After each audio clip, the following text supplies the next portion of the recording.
मला सांग, केदारवर तुझं खरंच प्रेम आहे ना ग बाळा?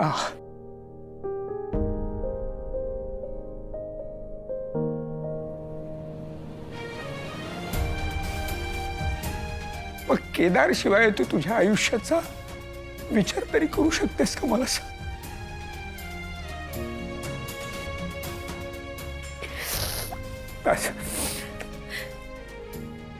हे बघ, मी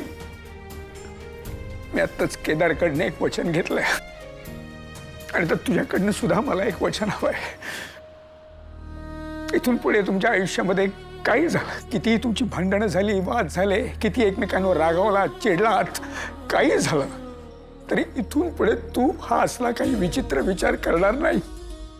आणि हे मी केदारचा बाबा म्हणून नाही, तुझा बाबा म्हणून तुला सांगतोय.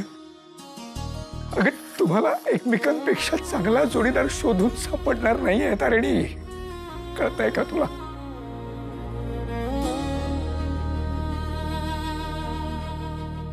सॉरी ताई, म्हणजे खरंच आम्हाला माहिती नव्हतं की आमच्या एका निर्णयामुळे तुम्हाला इतका त्रास होईल. सॉरी. सॉरी या शब्दाचं खूप महत्व आहे प्रत्येक नात्यात.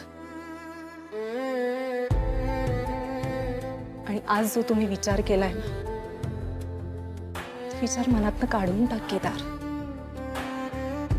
हे बघ, शेवटी हे तुमचं नातं आहे, शेवटी डिसिजन तुमचा आहे. पण मला असं प्रामाणिकपणे वाटतं की जो त्रास मला होतोय माझ्या भावाला होऊ नये.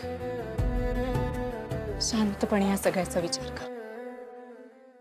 आणि चुका काय ग? चुका होतात, होत राहणार. शेवटी आपण सुद्धा माणसंच आहोत ना ग. आणि प्रेम असेल ना तर माफ करणं सुद्धा सोपं जातं. आणि ज्याला माफ करणं जमतं ना त्याला संसार सुद्धा खूप छान करता येतो असं म्हणतात. माझी एक इच्छा होती, केदारकडनं जर काही चूक झाली असेल तर त्याच्या वतीनं मी तुझी माफ. नाही नाही बाबा, तुम्ही का माफी मागताय? नाही, खरं तर चूक माझी आहे. मीच रागाच्या भरात काहीतरी निर्णय घेतला. तुम्ही प्लीज माफी वगैरे मागू नका. इतकं एकमेकांवर प्रेम करता दोघंही, इतकं छान सांभाळून घेता एकमेकांना, बाजू घेता एकमेकांची, मध्येच असला विचित्र विचार का करता ग?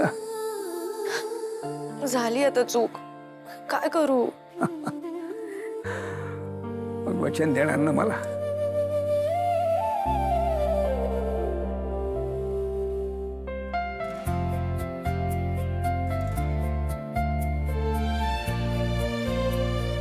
शाबास. असं एक शेवटपर्यंत छान एकत्र राहा आणि अगदी सुखाने संसार करा.